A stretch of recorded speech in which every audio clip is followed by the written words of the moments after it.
बड़ी चीज़ होती है। महिलाओं को अंदर से समझना चाहिए भाई साहब, उसके लिए पूरी आपकी साइकोलॉजी मजबूत होना चाहिए। वो तो मेरे से अग्निहोत्री जी कहने तुझे महिलाओं के बारे में इतनी जानकारी कैसी? भगवान कसम आज तक किसी को नहीं बताया, पहली बार इस कॉलेज में बता रहा हूँ। मुझे महिलाओं के बारे में जानकारी इसलिए है, मेरी खुद की निजी पत्नी महिला है भाई साहब। मैं किसी को बताता नहीं हूँ ये बात। आनंद में रहो, मस्ती में रहो, कुछ नहीं। मैं तो अभी एक कॉलेज में गया था, सच बता रहा हूँ। वो एक लड़की खड़ी हो गई, बोले क्या हुआ? प्रिंसिपल साहब आए। निकल रहे हो भाई साहब? आओ, मिस कॉल आ गया क्या उसका? बाहर मिलेंगे। बहुत आइए भाई साहब आइए। क्या चाल है आपकी, कोई बोल ही नहीं सकता कि आज आपने सारे बर्तन साफ किए होंगे घर के। इसी कॉन्फिडेंस से जियो जीवन में। जीवन में ऐसे ही रहो भाई साहब, मस्ती में रहो। वो तो एक लड़की खड़ी हो गई क्लास में, बोले प्रिंसिपल साहब मैं बड़ी परेशान हूँ, क्लास के सारे छोरे मुझसे मामी मामी कहते हैं। भगवान कसम प्रिंसिपल टेंशन, वो सारे लड़के खड़ा हो जाओ। अपने कॉलेज जैसा एक सीधा सच्चा करिया सा लड़का खड़ा हो गया। बोले तू खड़ा नहीं हुआ रे, सारे बच्चे खड़े हो गए, तू इस लड़की से मामी मामी नहीं बोलता? बोले सर दिक्कत की ये बात है कि पूरी क्लास मुझसे मामा मामा कहती है। संकट दूसरे हैं भाई साहब यहाँ पे। समझो, आराम से जीवन जियो यार, क्या टेंशन ले रहे हो? दुनिया 8 अरब पूरी दुनिया भाई साहब, कितनी कंट्री। लाइट आज जाके मानेगी। मैं भाई साहब सच बता रहा हूँ, मैं जिस दिन ना उठ के अपना मुंह देख लूँ ना, आप समझ गए, आपकी और मेरी एक सी दशा है। आप पुराने पति हो, मैं नया हूँ। आराम, कोई मस्ती नहीं भाई साहब। संस्कार बचपन से ही होते। वो तो मेरा 5 साल का बेटा, उसे रामायण की कई चीज याद, गीता की कई चीज याद। मैं घर से प्रोग्राम में जैसे जाऊं मेरे जूते उतार के रख दे। मैंने कहा बेटा तू गजब का संस्कारी है, गजब का ज्ञानी है। जब मैं तेरा नाम संस्कार रखता हूं, मगर भगवान न करे अगले जन्म में तू मेरा बाप और मैं तेरा बेटा हो जाऊं तो मेरा क्या नाम रखेगा? बोले पापा अंतिम संस्कार। हो गए जिंदगी में, आदमी आनंद लेना नहीं चाहता। बहुत आराम से जीवन जीना चाहिए दादा। आप बहुत आराम से जीवन जीना। दिन कितने बचे हैं आपके? आप देखो, भगवान कसम कोरोना में मतलब 25-30 साल के चले गए ये व्यक्ति 3 बार आ गए वापस। ये होता है दादा, आप बहुत अमर रहोगे। भगवान करे आपको तो बेटा तू मेरे फोटो लेके क्या करेगा? घर जाके पत्नी को बताएगा कैसे हैंडसम नेपाली मिला था, वो भाभी मुझे फिर रिक्वेस्ट पहुंचाएगी।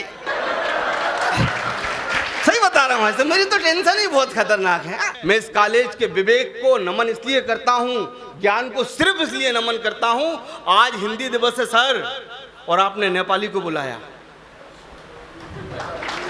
प्रणाम करता हूँ मैं आपको। क्योंकि आपको मालूम पूरी दुनिया में जो लिपि 2 चलती है देवनागरी वाली, एक नेपाल में चलती है और एक यहाँ में चलती है। बस आना, आप तो बहुत इंटेलिजेंट हो भाई साहब, पहले ही ताली बजा देते हो, है ना?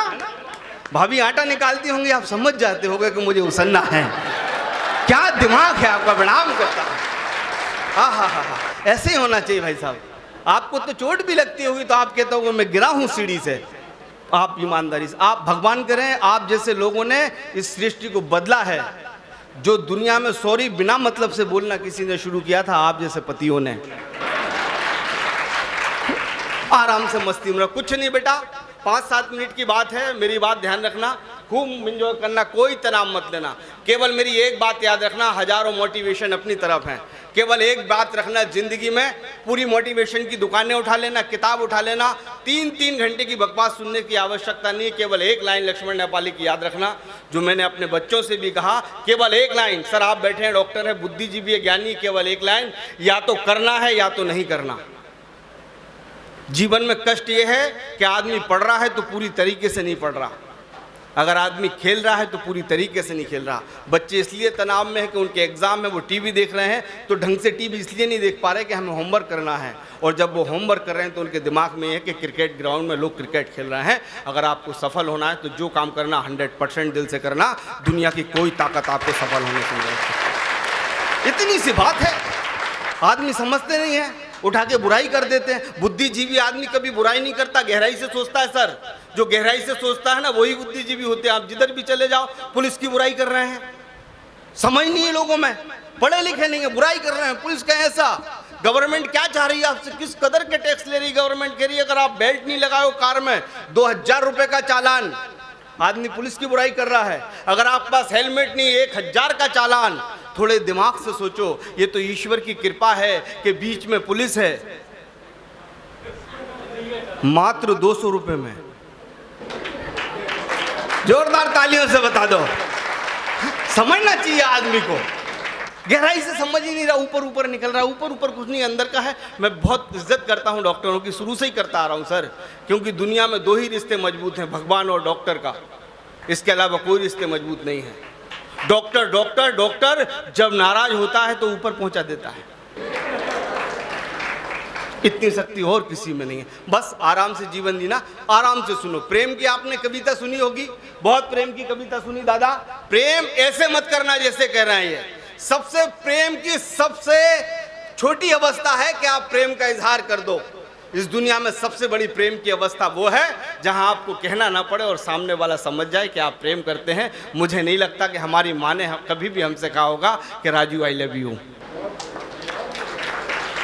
प्रेम की एक दशा रखता हूं, मुझे बता देना यहां से, एक दशा रखता हूं प्रेम की, एक नई टिप्पणी रखता हूं यहां से। मुझे आशीष देना, 2 मिनट को अपना बुद्धि खोल लेना और बताना कि प्रेम इस तरह से भी होता है। मैं कविता ऐसा नहीं लिखता, लोगों की ट्रेन में कविता हो जाती है, लिखते लिखते कविता हो जाती है। मैं कई दिन साधना करता हूं, तब कविता की एक लाइन लिखता हूं। सुनना यहां से, आप जहां के बच्चे के सर पे तिलक लगा है राधा जी का, राधा जी के भक्त ये समझते हैं कि मतंग मुनि के आश्रम में, भैया 1 मिनट और बैठ जाओ। सरकार कहाँ जा रहे हो आप? बैठ जाओ। अच्छा आगे आ रहे हो, धन्यवाद। बस 1 मिनट सुन लो बेटा, बस 1 मिनट ताली बजा के बता दो मुझे। आप आनंदित हो जाओ कि लक्ष्मण भाई ने ऐसी भी प्रेम की परिभाषा दी होगी। हाँ, ऐसा थोड़ी है, प्रेम अलग दृष्टि है, प्रेम को अंदर से जिया जाता है। कि मतंग मुनि के आश्रम में, सुनिए यहाँ से, जो कलम के पास से गुजरना जानते हैं, जो कविता सुनना जानते हैं, कविता लिखना जानते हैं, वो कविता के बगल से गुजर के दिखा देना मुझे कि मतंग मुनि के आश्रम में, के मतंग मुनि के आश्रम में, के मतंग मुनि के आश्रम में जाने कितने वृक्ष लगे हैं और वृक्ष की हर एक डाल पर जाने कितने बेर लदे हैं, पर हर एक बेर का भाग्य विधाता अरे अलग अलग ही भाग्य लिखेगा। जिसको प्रभु राम चखेंगे शबरी को वही बेर दिखेगा। तालियां कमजोर हैं।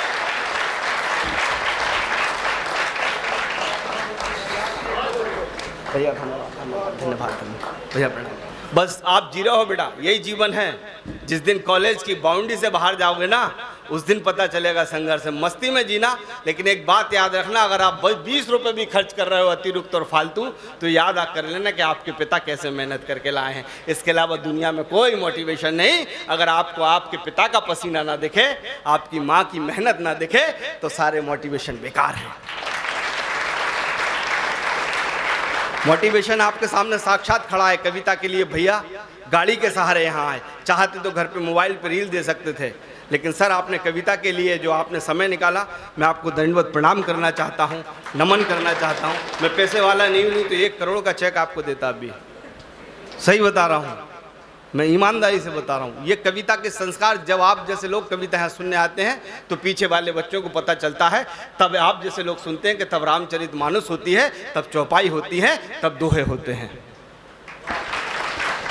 दादा पढ़ता हूँ यहाँ से कि मतंग मुनि के आश्रम में, के मतंग मुनि के आश्रम में जाने कितने वृक्ष लगे थे और वृक्ष की हर एक डाल पर जाने कितने बेर लदे थे, पर हर एक बेर का भाग्य विधाता अरे अलग अलग ही भाग्य लिखेगा। जिसको प्रभु राम चखेंगे शबरी को वही बेर दिखेगा। लेकिन हमारे धर्मशास्त्र कहते हैं कि परमात्मा को शुद्ध चढ़ाओ, बिल्कुल शुद्ध और पवित्र।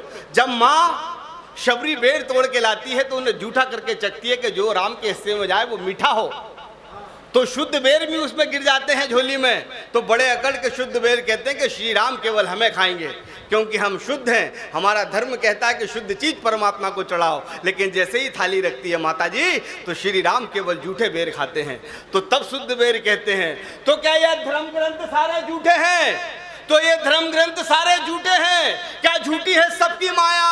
अरे हम शुद्ध क्यों थाल में रह गए? आपने झूठों को क्यों खाया? अरे अगर ये आनी चीज जग में आई तो झूठों की फैलेगी ये खाता।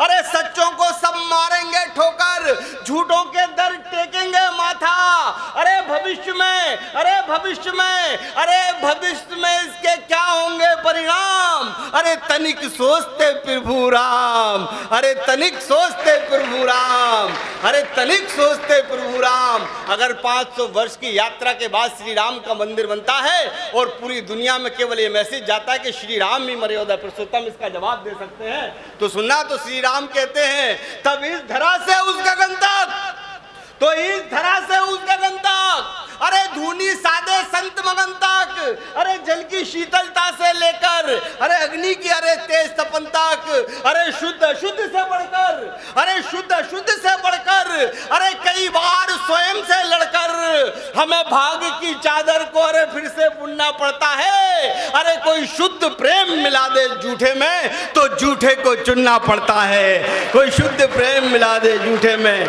कोई शुद्ध प्रेम मिला दे झूठे में तो झूठे को चुनना पड़ता है। तो सभी धर्मों का, तो सभी धर्मों का, तो सभी धर्मों का, तो सभी धर्मों का मानव बस इतना सा सार है। अरे इस सृष्टि में, अरे इस सृष्टि में, अरे इस सृष्टि में, अरे इस सृष्टि में, अरे इस सृष्टि में सबसे बढ़कर निर्मल निश्चल प्यार है। इस सृष्टि में सबसे बढ़कर। एक बार दोनों हाथ खोल दीजिए अपने कॉलेज के उत्सव के लिए, तालियों में तब्दील कर दीजिए।